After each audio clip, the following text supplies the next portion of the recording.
ভোর হতেই উঠে পড়ল সৃজন। হাত মুখ ধুয়ে প্যান্ট শার্ট পরে বাহিরে যাচ্ছে দেখে আমি ওকে জিজ্ঞেস করলাম, কোথায় যাচ্ছ?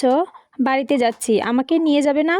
হেসে বলল, আমি কোথায় নিয়ে যাব? যেখান থেকে এসেছিলি সেখানে চলে যা। এ কথা বলতে বলতে সে হাঁটতে লাগলো। আমি ছুটলাম তার পিছনের গেটের সামনে। চলে গেল সে। আমি তাড়াতাড়ি তাকে ধরে বললাম, আমি যে একা যেতে পারবো না, না পারলে আমার কিছু করার নেই। গেটের সামনে দাঁড়িয়ে আমরা কথা বলছিলাম। একটা রিক্সা আসতেই পা বাড়ালো সৃজন। আমি হাতটা ধরে বললাম, আমার কাছে একটা টাকাও নেই, আমাকে কয়টা টাকা দিয়ে যাও।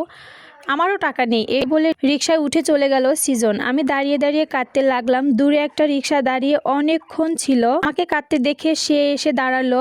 কোথায় যাবে বলেন, আমি আপনারে দিয়ে আসুম। আমি আপনাগো সব কথা শুনছি। খোদার দুনিয়ায় এখনও অনেক মানুষ আছে বড়লোকের টাকার মানুষকে মানুষ মনে করে না। ওরা মানুষকে অপমান কইরা সুখ পায়। চলেন আমার সাথে, আপনারে আমি বাসে উঠাইয়া দিমুনি। আমি তাকে বললাম, ভাই আমার কাছে একটা টাকা পয়সাও নেই। তাতে কি হয়েছে? বোনের লাইগা ভাই এইটুকু করতে পারবে না? উঠুন বলে আমার হাত ধরে রিক্সায় উঠালো। কই যাবেন বোন? সিরাজউদ্দিন খান যাব। ঠিক আছে বোন, আমি দিয়ে আসুম। রিক্সা চলছে।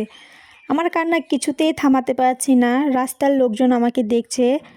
আমি জোরে কান্না থামাতে চেষ্টা করছি, কিন্তু এই কঠিন স্রোত বালির বাদে ধরে রাখার সামর্থ্য কোথায়? আফা কান্দেন না, লোকজন রাস্তায় আছে, কি ভাববে তারা? কান্দা কোনো লাভ নাই। আজ আপনাদের দেখে আমার বোনের কথা মনে পড়ে গেল। আমারও একটা বোন ছিল, অনেক কষ্টে 50,000 টাকার যৌতুক দিয়া বিয়া দিছিলাম। জামাইটা ভালো ছিল না, প্রায়ই আমাকে কাছে টাকা চাইতো, না দিলে বোনটারে মারতো। একদিন টাকার লাগে বোন আমার আত্মহত্যা করেছে। সেই থেকে আর লোভী জামাইগুলোরে আমি দেখতে পারি না। আপনার জামাইটাও ভালো না, একটা বাচ্চা হয়েছে তো কি হয়েছে? আপনি একটা কাজ করে খাইবেন, তবু আমার বোনের মতো কিছু করবেন না, এ আপনার গরিব ভাইয়ের অনুরোধ। বলতে বলতে লোকটা চোখে জল মুছতে নিল। আমি তাকে সান্ত্বনা দিতে পারিনি। লোকটা আরো বলল, আফা সবাই সম্পর্কের মর্যাদা দিতে জানে না, বড় লোকেরা তো আরো বেশি বেইমান। বাসে উঠে বসে আছি, বাস চলছে, তার চেয়ে দ্রুত চলছে আমার হাঁটা। কখনো ভাড়া চাইতে আসে, এই ভয়ে কি বলবো? কন্ট্রাক্টরকে বলবো টাকা নেই, যদি খারাপ কিছু বলে? আমার কাছে দেওয়ার মতো কিছুই নেই বলে কি দেব আমি? হাতে একটা আংটি আছে, যদি বেশি কিছু বলে তাহলে এই আংটিটাই দিয়ে দেব। এসব কথা ভাবছি আর ঘামছি। মেয়েটা খুব কাঁদছে, খুব খারাপ লাগছিল আমার। প্রায় কাছাকাছি চলে এসেছি, কিন্তু কি আশ্চর্য, একবারও ভাড়া চাইলো না লোকটা। যখনই ভাড়া চাইতে আমার পাশ দিয়ে যাচ্ছিল তখনই আমার ভয় হতো, এই বুঝি ভাড়া চাইবে। কেন চাইলো না ভাড়া? ভুলে নাকি অন্য কোনো কারণ আছে? বাস থামতেই সবাই নামছে, আমি চোরের মতো নামছি। ভাবছি লোকটা কিছু বলবে নাকি চলে যাব। রাস্তায় থামাতেই লোকটার কাছে এসে বলল, আপা আমি জানি আপনার কাছে একটা টাকাও নেই, তাই অন্য যাত্রীদের সামনে টাকা চেয়ে আপনাকে ছোট করিনি।